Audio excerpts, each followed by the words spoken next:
Hello everyone, welcome back to our channel commerce corner. आज हम solve कर रहे हैं अकाउंटेंसी के सैम्पल पेपर को जो सीबीएसई की साइट पर कल रिलीज हुआ है। तो सबसे पहले हम पार्ट ए के 1 मार्क क्वेश्चन को सोल्व करते हैं। पहला क्वेश्चन है हमारा कि a partners capital account was 80,000 during the year, which of the following can be possibility for such a credit in his capital account. तो हमारे पार्टनर्स के कैपिटल अकाउंट को क्रेडिट करने की पॉसिबिलिटीज़, मतलब उसके कैपिटल्स के बढ़ने की पॉसिबिलिटीज़ किस सिचुएशन में रहेंगी जब हम अपनी न्यू कैपिटल को इंट्रोड्यूस करते हैं। इस क्वेश्चन का हमारा ऑप्शन डी सही हो जाएगा। इसके बाद नेक्स्ट क्वेश्चन है एसेशन रीजन का, इसी के पहले क्वेश्चन के ऑप्शन में है। तो ये क्वेश्चन हमें कह रहा है कि fluctuating capital account can show debit balance. तो हाँ, ये बिल्कुल सही बात है कि फ्लक्चुएटिंग कैपिटल अकाउंट है हमारा डेबिट बैलेंस शो करता है। और क्यों करता है? क्योंकि हमारी कैपिटल से ज़्यादा अपने लॉस या अपने पार्टनर्स जो ड्राइंग निकालते हैं वो ज़्यादा हो सकते हैं, इसी के कारण इसका डेबिट बैलेंस शो होता है। तो हमारे दोनों ही असर्शन और रीजन सही हैं और आर जो है रीजन जो है असर्शन की सही व्याख्या करता है, इसलिए हमारा ऑप्शन ए सही हो जाएगा। सेकेंड क्वेश्चन हमें क्या कहता है, 1 जुलाई 2024 को ABC पार्टनरशिप शुरू करते हैं, 5-3-2 रेशो में प्रॉफिट बांटते हैं। C को 60,000 पर एनम की गारंटी दी जाती है कि इससे कम उसका प्रॉफिट नहीं होगा। अगर कोई डिफिशियंसी होती है तो A-B दोनों बराबर बांटेंगे। फर्म को साल के एंड में 1,25,000 का लॉस होता है, तो डिफिशियंसी पूछ रहा है A और B कितना वहन करेंगे। तो हमारा 1,25,000 जो नुकसान है, हमारा पार्टनर जो है जिसको गारंटी दी गई है C, उसका हिस्सा हमारा टोटल 2/10 बन रहा है।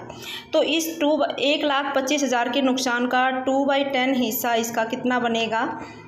25,000 रुपये हमारा इसका नुकसान है जो इसके हिस्से आ रहा है।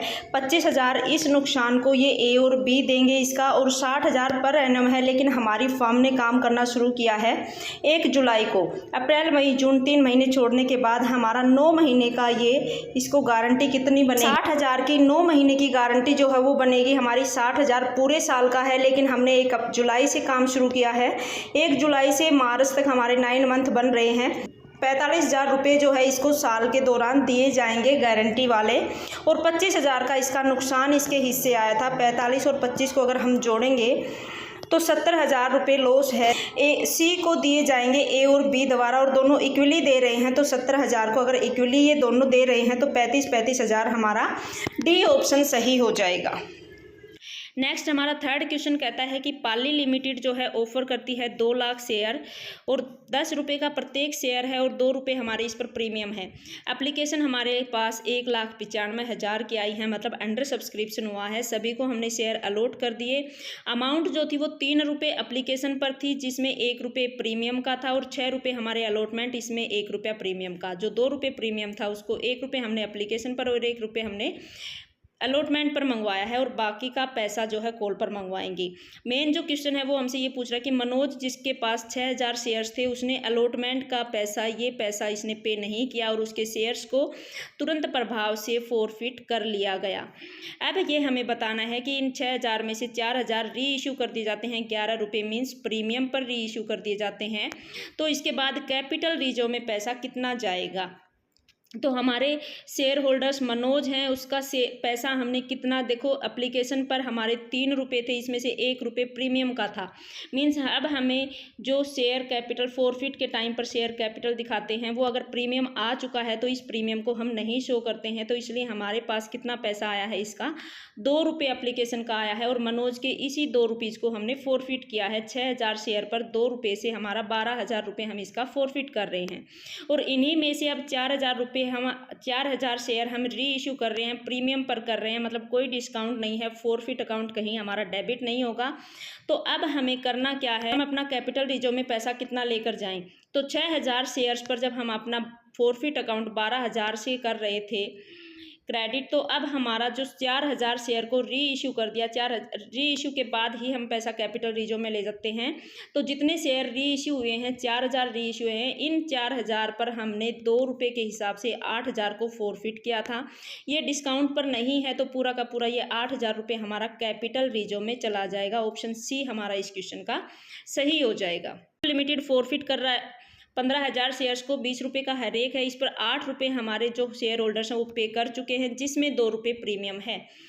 आउट ऑफ दीज 13,000 शेयर्स री इशू कर दिए, डिस्काउंट पर कर दिए 19 रुपये, 1 रुपया डिस्काउंट पर किया गया है। हमें फोरफिट अकाउंट का बैलेंस जो बचेगा वो हमें देखना है। तो इसके लिए हम क्या करेंगे, 15,000 शेयर्स हैं, 15,000 शेयर्स में से 8 रुपये पे हो चुके हैं, 2 रुपये प्रीमियम है, इसको हम हटा देंगे। फोरफिट हम अगर कर रहे हैं तो हम शेयर कैपिटल में सिर्फ 6 रुपये जो हैं वो मानेंगे। 15,000 को 6 से मल्टीप्लाई करेंगे, हमारे पास 90,000 रुपये फोरफिट हुए हैं। इनमें से 13,000 को हमने री इशू कर दिया, 1 रुपये डिस्काउंट पर कर दिया। इट मीन्स 13,000 हमारा यहाँ फोरफिट अकाउंट डेबिट भी हुआ है। लेकिन हमसे पूछ क्या रहा है कि शेयर फोरफिट बैलेंस कितना बचेगा।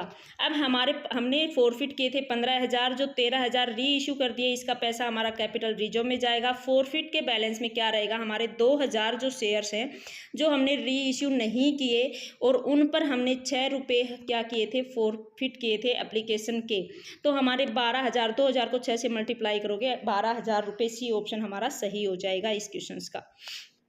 नेक्स्ट क्वेश्चन कह रहा है Vista Limited took over running business of Vista Limited, comprising of assets 45 lakh and liabilities 750, and in consideration issues them 30,000 9% debenture of 100 each at 5% discount. और एक हमने चेक दिया 10 लाख का। हमें गुडविल या कैपिटल रिजर्व क्या होगा ये दिखाना है। तो इसके लिए हम क्या करते हैं, जब एक बिजनेस को परचेज किया जाता है तो सबसे पहले हम सभी एसेट्स जो होती हैं, सन्ड्री एसेट्स, उनको डेबिट करते हैं। ये हमारा 45 लाख है। इसके बाद इसमें क्रेडिट हम क्या कर रहे हैं, सन्ड्री लाइबिलिटीज़ को कर रहे हैं जो हमारी 750 हैं। इसके बाद हम क्या कर रहे हैं कि 30,000 9% डिबेंचर जो हम वो इश्यू कर रहे हैं, 5% डिस्काउंट पर कर रहे हैं।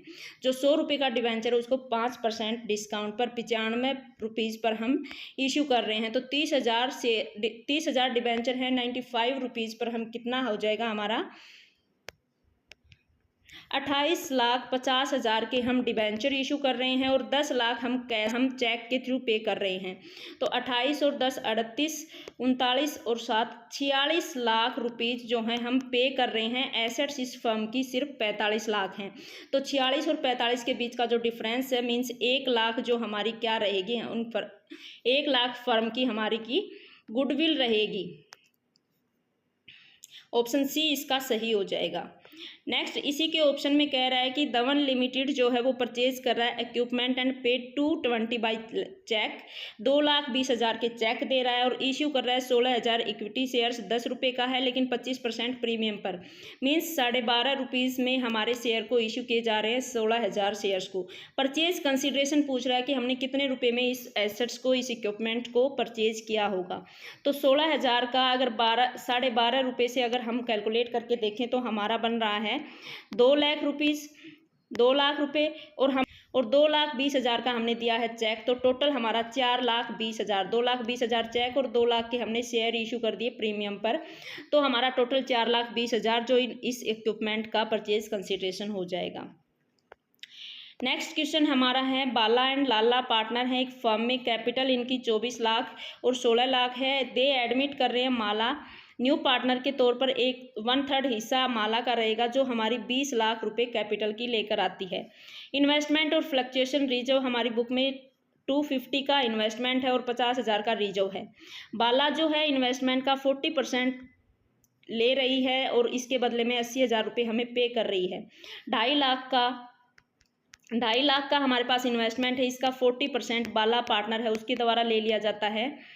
तो हमारा 1 लाख का जो इन्वेस्टमेंट था उसको 80,000 में लिए जा रहा है और रिमेनिंग इन्वेस्टमेंट है उसका रिवैल्यूएशन जब किया तो हमारा रिमेनिंग मीन्स 2.5 लाख में से 1 लाख बाला ने ले लिया और 1,50,000 है उसको हमारी जो रिवैल्यूएशन हुई उस पर 1,10,000 की अमाउंट है। तो 40,000 रुपये हमारा यहाँ पर 1,50,000 वाला 1,10,000 की वैल्यू है तो 40,000 हमारा ये लॉस हो जाता है। और हमारी जो पार्टनर थी उसने 1 लाख की इन्वेस्टमेंट को 80,000 में लिया तो 20,000 नुकसान हमारा यहाँ हो जाता है। टोटल जो नुकसान है हमारा फ्लक्चुएशन के कारण, इन्वेस्टमेंट के रेट डाउन होने के कारण 60,000 का नुकसान हो रहा है। लेकिन रिजर्व हमारे पास सिर्फ 50,000 का है तो 10,000 रुपये जो हैं वो रिवैल्यूएशन अकाउंट में डेबिट कर दिए जाएंगे। तो यही हमसे पूछ रहा है कि रिवैल्यूएशन अकाउंट जो है वो कितने रुपये से इफेक्ट होगा, तो वो हमारा 10,000 रुपये डेबिट हो जाएगा। 60,000 हमारा नुकसान था, 50,000 रिजर्व है, तो 10,000 रुपये रिवैल्यूएशन अकाउंट में डेबिट कर दिए जाएंगे। नेक्स्ट क्वेश्चन है, जय और वीरू पार्टनर हैं, 5:3 रेशो में है, उनकी कैपिटल 10 लाख और 8 लाख है। The firm was also having reserve 7 lakh. Normal rate of return 10% है। एवरेज प्रॉफिट 2,30,000 है। After adjustment of loss of machinery पर हमारा नुकसान हुआ 2 लाख का बाई फायर, लेकिन हमने इंश्योरेंस से कंपनी से क्लेम किया 1.5 लाख, मीन्स हमारा 50,000 का अब नॉर्मल लॉस अब भी बच जाता है इंश्योरेंस कंपनी से पैसा लेने के बाद भी। अब नॉर्मल जो है लॉस जो हमारा 50,000 है वो हमारा ये रहता है। और इसके बाद ये कह रहा है कि गुडविल को कैलकुलेट करना है हमें capitalisation of super profit method के थ्रू। इसमें हम क्या करते हैं, इस मेथड में हमें क्या करना होता है कि सुपर प्रॉफिट निकालना होता है, एवरेज प्रॉफिट निकालना होता है, नॉर्मल प्रॉफिट निकालना होता है। इस क्वेश्चन में हमें सुपर प्रॉफिट की ज़रूरत है। सुपर प्रॉफिट के लिए हमें average profit and normal profit की ज़रूरत पड़ेगी। एवरेज प्रॉफिट हमारा क्वेश्चन कह रहा है कि 2,30,000 है, लेकिन इसमें हमें अब नॉर्मल लॉस जो हमारा हुआ, मशीनरी 2 लाख की जली थी, 1,50,000 हमने इंश्योरेंस से ले लिया, मीन्स 50,000 का नुकसान अभी भी हमारे बचा हुआ है। अब नॉर्मल नुकसान होने के कारण इसको वापस हम प्रॉफिट में ऐड करेंगे। 2,30,000 का नुकसान है, 50,000 और ऐड कर दिए जाते हैं तो हमारा एवरेज प्रॉफिट 2,80,000 हो जाता है। और नॉर्मल प्रॉफिट की अगर बात की जाए तो नॉर्मल प्रॉफिट के लिए हम क्या करते हैं कि कैपिटल एम्प्लॉयड है उसको नॉर्मल रेट ऑफ रिटर्न से मल्टीप्लाई करते हैं, 100 से डिवाइड करते हैं, जो हमारा 10% है नॉर्मल रेट। कैपिटल एम्प्लॉयड की हमें ज़रूरत पड़ेगी। इसके लिए हम क्या करेंगे, कैपिटल हमारे पार्टनर्स ने जय वीरू ने लगाई 10 लाख की और 8 लाख की, 18 लाख हो जाता है। और एक हमारा रिजर्व है, इसको भी हम ऐड करेंगे। 25 लाख हमारा क्या हो रहा है, कैपिटल एम्प्लॉयड है। और इस 25 लाख में हम 10% अगर नॉर्मल रेट लगाकर हम अपना प्रॉफिट निकालना चाहें नॉर्मल, तो वो हमारा 2,50,000 का आ रहा है। 2,50,000 नॉर्मल प्रॉफिट है। एवरेज प्रॉफिट हमने 2,80,000 कैलकुलेट किया है। और एवरेज प्रॉफिट में से अगर नॉर्मल प्रॉफिट को घटा दिया जाता है तो हमारा सुपर प्रॉफिट बचता है, जो हमारा अब 2,80 में से 2,50 घटाने के बाद 30,000 रुपये बच जाता है। और 30,000 रुपये प्रॉफिट बचने के बाद हमारा ये मेथड जिसके थ्रू हमें गुडविल निकालनी है, कैपिटलाइजेशन ऑफ सुपर प्रॉफिट, इसका मेथड हमें ये कहता है कि सुपर प्रॉफिट जो है उसको 100 से आप मल्टीप्लाई करके, और नॉर्मल रेट ऑफ रिटर्न है हमारा 10%, इससे डिवाइड कर दीजिए। तो हमारा 30,000 जो सुपर प्रॉफिट आ रहा है उसको 100 से मल्टीप्लाई करेंगे और 10 से जब डिवाइड करेंगे तो हमारा 3 लाख जो होगा सुपर प्रॉफिट के कैपिटलाइजेशन मेथड के अकॉर्डिंग गुडविल की कैलकुलेशन हो जाएगी। ऑप्शन बी हमारा सही हो जाएगा। क्वेश्चन नंबर 7 हमें कह रहा है कि 1 अगस्त 2024 को टॉम, जेरी एंड टाइक पार्टनरशिप में एंटर होते हैं। 5 लाख कैपिटल हर एक पार्टनर लगा रहा है। Interest on drawing 6% per annum दिया जाएगा। 31 मार्च को साल खत्म हो रहा है। टाइक ने विड्रॉ किए पैसे 80,000, तो 80,000 पर इंटरेस्ट ऑन ड्रॉइंग है वो 6% है। तो इसको कैलकुलेट करने के लिए हम क्या करेंगे, हम क्या करते हैं कि 80,000 पर जो परसेंटेज है 6% हमें इंटरेस्ट देना है, 6% हम इंटरेस्ट लेंगे पार्टनर टाइप से। लेकिन जब हमें कुछ नहीं पता होता है कि कब विड्रॉ किया गया, तब हम 6 मंथ का इंटरेस्ट लेते हैं ड्राइंग पर। लेकिन अब हमारा 6 मंथ का नहीं होगा, बल्कि हमने 1 अगस्त से काम शुरू किया है। तो अगस्त, सितंबर, अक्टूबर, नवंबर, दिसंबर, जनवरी, फरवरी, मार्च, 8 महीने हो जाते हैं। तो जहां हम 12 मंथ के हम 6 मंथ करते थे, ऐसे ही हम 8 मंथ का भी हम हाफ करेंगे और 4 मंथ का यहाँ पर इंटरेस्ट लिया जाएगा। तो हमारा 1,600 रुपये जो है इंटरेस्ट बनेगा, जो हमें पार्टनर से इस साल के दौरान लेना है टाइक से इंटरेस्ट ऑन ड्राइंग। ए और बी सी पार्टनर हैं, 7:1 इनका रेशो है। बी जो हमारा है वो डाइड हो जाता है। ए कर रहा है ए जो है हमारा है उसके हिस्से से 120 शेयर ले रहा है, और रिमेनिंग जो है वो सी द्वारा लिया जाएगा। और नया प्रॉफिट शेयरिंग रेशो हमें कैलकुलेट करना है। जो हमारा पार्टनर डाइड हो रहा है उसका हिस्सा हमारा टोटल 2/10 है। इसमें से 120 हमारे ए पार्टनर द्वारा लिया जा रहा है, और बाकी जो बैलेंस होगा वो हमारा सी द्वारा लिया जाएगा। जो ए द्वारा लिया गया 120, और इसके टोटल हिस्से में से इसका ए द्वारा लिया गया 120 अगर घटाते हैं तो हमारा सी के लिए जो बैलेंस बचेगा वो हमारा 4 माइनस 1 320 बचेगा। 320 हिस्सा हमारा सी द्वारा लिया जा रहा है और 120 हिस्सा हमारा ए द्वारा लिया जा रहा है। और इनका पुराना जो हिस्सा है ए का हमारा 7/10 है। इस 7/10 में अगर इसने बी का जो हिस्सा लिया 1/20, अगर इसको जोड़ दें तो जो हिस्सा बचेगा इसका 20 एलसीएम हो जाएगा। 14 + 1 15/20 जो है इसका हिस्सा होगा ए का। और सी जो पार्टनर है उसका 1/10 हिस्सा है और 1/10 में हम इसने बी का जो हिस्सा लिया 320, उसको अगर जोड़ दें तो हमारा 20 एलसीएम 2 + 3 5/20 ये हो जाता है। ए का हमारा 15 और सी का हमारा 5, 3/1 रेशो हमारा इसका आंसर हो जाएगा। इसी के ऑप्शन में अगला क्वेश्चन दे रखा है कि 3 पार्टनर हैं, 5 3-2 में प्रॉफिट बांट रहे हैं। वाई रिटायर हो जाता है और वो gifted half of his share to X, अपने शेयर का हाफ हिस्सा जो है एक्स को गिफ्ट कर दिया जाता है। बचेगा उसको एक्स और जेड इक्वली टेक ओवर करेंगे। नया रेशो निकालना है। तो हमारा पार्टनर वाई रिटायर होने वाला है, उसका हिस्सा है 3/10, इसका 50% एक्स को दे दिया जाता है। 3/20 हिस्सा हमारे एक्स को दे दिया जाएगा। 320 हिस्सा एक्स को गिफ्ट देने के बाद जो रिमेनिंग 320 होगा उसको कह रहा है कि 50-50 एक्स और जेड दोनों लेंगे। तो इसका हाफ हमारा हो जाता है 3/40। अब 3/40 दोनों पार्टनर ले रहे हैं, लेकिन इसमें से इसका टोटल हिस्सा था उसका हाफ जो है 3/20 एक्स को गिफ्ट कर दिया जाता है। एक्स का जो हिस्सा है पुराना हिस्सा 5/10 है, उसमें से 3/20 गिफ्ट मिला वो ऐड कर दिया जाएगा और बाकी के 320 का हाफ 340 है वो ऐड कर दिया जाएगा।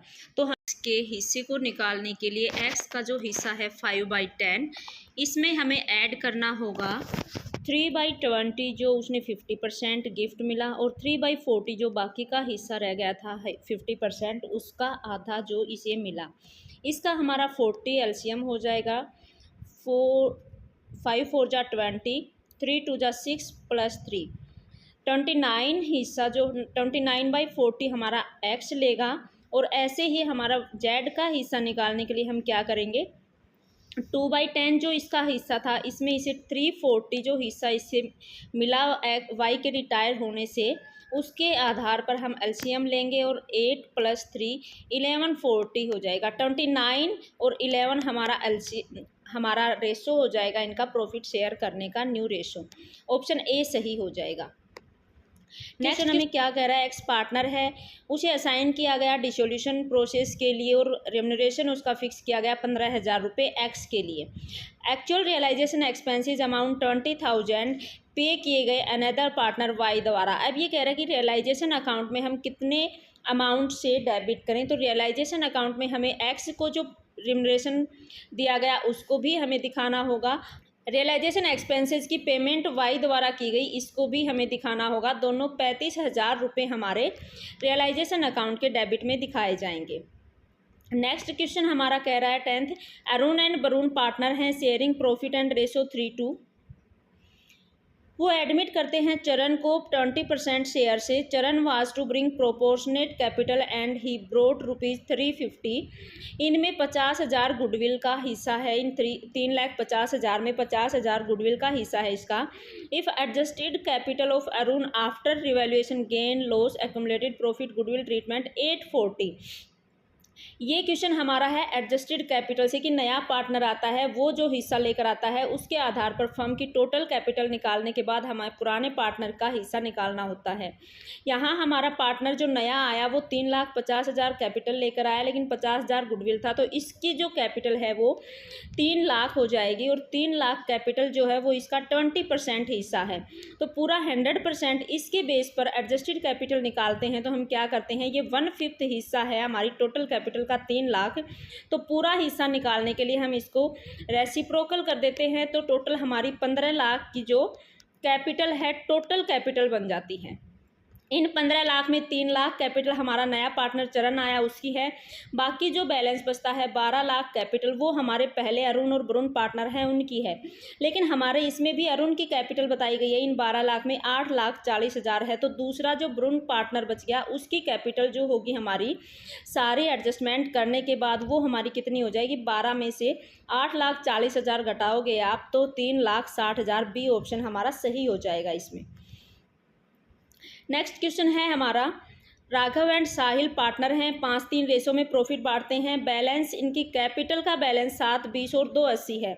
जनरल रिजर्व इनका 5 लाख है। डेफर्ड रिवेन्यू एक्सपेंसिस 4 लाख है। वो एडमिट करते हैं ओजसेव को 20% शेयर से और 4 लाख कैपिटल लेकर आता है। एडजस्टेड कैपिटल ही हमें कैलकुलेट करनी है, नहीं गुडविल हमें निकालनी है। नया पार्टनर आया वो कितनी लेकर आया है, तो इसके लिए हम क्या करेंगे, अब हमें गुडविल कैलकुलेट करने के लिए क्या करना होगा कि नया पार्टनर आया है 4 लाख कैपिटल लेकर आया है और 20% शेयर के लिए, तो 100% के लिए अगर हम करें तो ये 20% 1/5 होता है। टोटल हम अपना निकालना हो तो हम क्या करेंगे, 4 लाख को 5 से गुना करें तो 20 लाख हमारी कैपिटल बनती है। लेकिन हमारे पुराने पार्टनर्स की कैपिटल अगर हम देखें तो कितनी बनेगी, 7,20,000 और 2,80,000, 10 लाख ये बनती है। और 10 लाख में 5 लाख हमारे रिजर्व्स जुड़ जाएंगे और 15 लाख में से अगर 4 लाख एक्सपेंसेस घटा दें, 15 लाख में से 4 लाख एक्सपेंसेस घटाने के बाद हमारे सिर्फ पुराने राघव और साहिल की कैपिटल जो है वो 11 लाख बनती है। और हमारा नया पार्टनर आया है वो हमारी 4 लाख कैपिटल लेकर आया है, तो 15 लाख हमारी फर्म के पास कैपिटल टोटल बन रही है। लेकिन हमारे इस हिस्से के अकॉर्डिंग हमारी कैपिटल हमने एडजस्टेड कैपिटल निकाली वो थी हमारी 20 लाख की। इसका मतलब हमारा 5 लाख का जो डिफरेंस है वो हमारी गुडविल का हिस्सा है। 5 लाख गुडविल हमारी टोटल फर्म की है, लेकिन हमें हिस्सा सिर्फ ओजसेव जो नया पार्टनर आया उसके लिए निकालना है। तो उसके लिए हम क्या करेंगे, टोटल फर्म की जो गुडविल है 5 लाख, उसमें से हम अपने नए ओजसेव पार्टनर जिसका हिस्सा 20% है, 1/5 हिस्सा है, इसके आधार पर निकालेंगे तो 1 लाख जो हमारी है नए पार्टनर की गुडविल हो जाएगी 1 लाख। बी ऑप्शन सही हो जाएगा। 11th क्वेश्चन हमें कह रहा है कि बिल्डिंग जो है वो बुक्स में अपीयर कर ली गई 20 लाख और जो ओवर वैल्यूड थी 25% से। तो हमें अब बिल्डिंग की जब हम फर्म को रिकॉन्स्टिट्यूट करेंगे तो बिल्डिंग के लिए बैलेंस शीट में कितनी अमाउंट दिखानी होगी। जब हम ओवर वैल्यूड कर लेते हैं इसका मतलब कि 20 लाख हमारी एसेट्स है, बिल्डिंग है वो ओवर वैल्यूड थी, इसका मतलब इसकी एक्चुअल वैल्यू हमारी कम थी। तो इसके लिए हम क्या करते हैं, 20 लाख को हमारा 20% से ओवर वैल्यूड है तो नीचे हम क्या करते हैं 100 में से जितना परसेंट ओवर वैल्यूड है उसको ऐड करते हैं। 25 को 125 से डिवाइड करते हैं और इसकी वैल्यू कितनी बन जाएगी, 20 लाख को 5 से अगर डिवाइड करें तो हमारी 4 लाख बन जाती है। इसका मतलब 4 लाख से हमारी ओवर वैल्यूड थी एसेट्स, तो 20 लाख की एसेट्स थी और ओवर वैल्यूड थी 4 लाख से। तो इस ओवर वैल्यू को घटाने के बाद 20 लाख में से अगर 4 लाख घटाओगे तो आपके पास बैलेंस जो है वो 16 लाख बच जाता है। ऑप्शन बी हमारा सही हो जाएगा। Hypothetical situation answer question 12 to 14। एक इन्फॉर्मेशन दी गई है उसके आधार पर हमें अगले 3 क्वेश्चंस के आंसर देने हैं। क्या कह रहा है कि फ्लोटर लिमिटेड है 60,000 डिबेंचर इशू कर रही है 8%, 100 हर एक का वैल्यू है, लेकिन 5% डिस्काउंट पर ये इशू किए जा रहे हैं और रिडीम किए जा रहे हैं ये 10% प्रीमियम पर। और इश्यू करने की डेट पर हमारा सिक्योरिटी प्रीमियम का बैलेंस 8 लाख है और statement of P&L debit balance हमारा लॉस है वो 5 लाख का है। इन इन्फॉर्मेशन के आधार पर हमें क्या कह रहा है कि सिक्योरिटी प्रीमियम से हमें कितना राइट ऑफ करना है, डिबेंचर के जो लॉस हुआ वो और P&L के स्टेटमेंट से कितना किया जाएगा। तो हमारा टोटल लॉस हमें पहले देखना होगा कितना बन रहा है इनके इश्यू पर। सब पहले तो हमने 60,000 शेयर्स हैं, 100 का एक है और 5% डिस्काउंट पर हमने इसको इश्यू कर दिया। तो 60,000 हमारे डिबेंचर्स हैं, 100 की वैल्यू है, 60 लाख हमारी वैल्यू हो जाती है और 5% डिस्काउंट है। 5% डिस्काउंट के बाद हमारा 3 लाख जो है वो नुकसान हो जाता है इशू करने के टाइम, डिस्काउंट पर इशू करने के कारण। और इसको फिर रिडीम किया जा रहा है 10% प्रीमियम पर। 100 रुपये वाला हम 110 में रिडीम कर रहे हैं। इट मीन्स 60 लाख पर 10% जो होगा हमारा 6 लाख हो जाएगा। ये प्रीमियम प्रीमियम पर रिडीम करने के कारण। टोटल नुकसान हमारा 3 लाख डिस्काउंट पर इशू करने के कारण, 6 लाख हमारा रिडेम्पशन प्रीमियम पर होगा, इसके कारण नुकसान हो रहा है। और ये 9 लाख का नुकसान है। पहले हम सिक्योरिटी प्रीमियम से पूरा करते हैं, उसके बाद बैलेंस बचता है तो वो P&L का जो प्रॉफिट होगा उससे कवर करते हैं। तो यहाँ 9 लाख का नुकसान है, लेकिन हमारा सिक्योरिटी प्रीमियम का बैलेंस जो है वो सिर्फ 8 लाख है। तो पहले 8 लाख हम सिक्योरिटी प्रीमियम से करेंगे, उसके बाद जो टोटल 9 लाख के नुकसान में से 1 लाख का नुकसान बचेगा वो हम P&L का स्टेटमेंट होगा उससे कवर करेंगे, उससे राइट ऑफ हम करेंगे। तो ऑप्शन सी हमारा सही हो जाएगा। 8 लाख हमारा सिक्योरिटी प्रीमियम से और 1 लाख हमारा P&L स्टेटमेंट से। इसके बाद कह रहा है कि after writing of loss on issue of debenture, P&L का स्टेटमेंट ऑफ P&L का बैलेंस जो है वो कितना रहेगा। तो हमारा स्टेटमेंट ऑफ P&L का डेबिट बैलेंस 5 लाख हमारा ये था और 1 लाख हमारा अभी इसमें भी नुकसान ऐड हो गया, तो टोटल हमारा 6 लाख का बैलेंस हो जाएगा स्टेटमेंट ऑफ P&L का, और डेबिट बैलेंस रहेगा, नुकसान रहेगा ये हमारा। अगला क्वेश्चन हमें ये कह रहा है कि premium on redemption of debenture account जो है उसका बैलेंस कितना होगा और उसे किस तरह से ट्रीट किया जाएगा। तो इसका बैलेंस जो हमारा premium on redemption of debentures पर फर्स्ट ईयर में हमारा 60,000 शेयर्स थे और जिनको 10% हम प्रीमियम पर रिडीम कर रहे थे, वो हमारा 6 लाख का बैलेंस बन रहा था। और इस 6 लाख को हमें कैसे दिखाना है, लॉन्ग टर्म के 5 साल के लिए हमारी ये लाइबिलिटीज़ है, तो हमारी नॉन करंट या फिक्स लाइबिलिटीज़ ये बन जाता है। ऑप्शन सी हमारा इसमें सही हो जाएगा। नेक्स्ट क्वेश्चन है, अरुण बासु और तरुण पार्टनर हैं, प्रॉफिट एंड लॉस बांट रहे हैं 5-3-2 में। फर्म डिसोल्व हो जाती है 31 मार्च को। On the date following assets और लाइबिलिटीज़ हैं ये हमारी। रियलाइजेशन गेन या लॉस दिखाना है, मींस इन सभी इन्फॉर्मेशन को हमें रियलाइजेशन अकाउंट में एक बार दिखाना है। तो कैसे दिखाएंगे हम रियलाइजेशन अकाउंट में, पहले हमारी जो एसेट्स हैं उन सभी के बैलेंस को हमें डेबिट लिखना होता है। तो बिल्डिंग का 2 लाख लिख लिया जाएगा। इसके बाद फर्नीचर है वो 80,000 का लिख लिया जाएगा। स्टॉक हो जाएगा 70,000 का। गुडविल है वो भी हमारी 10,000 की हो जाएगी। डेटर्स हो जाएंगे हमारे 40,000 के। कैश को हम रियलाइजेशन में नहीं दिखाते हैं। ऐसे ही क्रेडिटर है हमारे 50,000 के, एक बार क्रेडिट साइड में लेकर आते हैं हम। पार्टनर के लोन को हम नहीं दिखाते हैं इस अकाउंट में, और तरुण के भाई का लोन है उसको भी हम एक बार इधर लाइबिलिटीज़ में उठाकर लेकर आएंगे। इसके बाद एसेट्स जो है रियलाइज हो रही हैं 340 की, इन सभी एसेट्स को हमने बेचा है तो पैसा हमारे पास 3,40,000 का आया है। इसके बाद हमारा क्या कह रहा है कि रियलाइजेशन पर गेन हुआ या लॉस हुआ, ये इन्फॉर्मेशन है। और हमें रियलाइजेशन ये हुई हैं, एसेट्स रियलाइज जितने की हुई हैं, और हमें कुछ लाइबिलिटीज़ क्रेडिटर्स हैं और तरुण के भाई का लोन है वो पे भी करना है। तो इसे 2 बैंक से हम डेबिट में लिखेंगे 50 और 30, 80,000 हमारा इस साइड ऐड हो जाएगा जो हम पे करेंगे लाइबिलिटीज़ को। 4,80,000 हमारा डेबिट साइड का टोटल बन जाता है और 4,20,000 हमारा क्रेडिट साइड का टोटल बन जाता है। तो 60,000 हमारा है, डेबिट साइड ज़्यादा होने के कारण हमारा क्या हो जाएगा, 60,000 का लॉस हो जाएगा। ऑप्शन सी हमारा सही हो जाएगा। नेक्स्ट क्वेश्चन कह रहा है कि जॉन और सौरभ पार्टनर हैं, इक्वली प्रॉफिट बांटते हैं। वो डिसाइड करते हैं फ्यूचर में रेशो चेंज करने का, 3-2 रेशो करते हैं। Their manager Arya met with an accident in the office itself and his claim for compensation amount ₹50,000। हमारे जो वर्कमैन का कंपनसेशन रिजर्व होता है उसमें से हम क्लेम दे रहे हैं 50,000 का, और वर्कमैन कंपनसेशन रिजर्व है हमारा 80,000 का। तो अब ये कह रहा है कि कौन सी जो स्टेटमेंट है वो हमारी ट्रू रहेगी, आगे जो दे रखी हैं वो।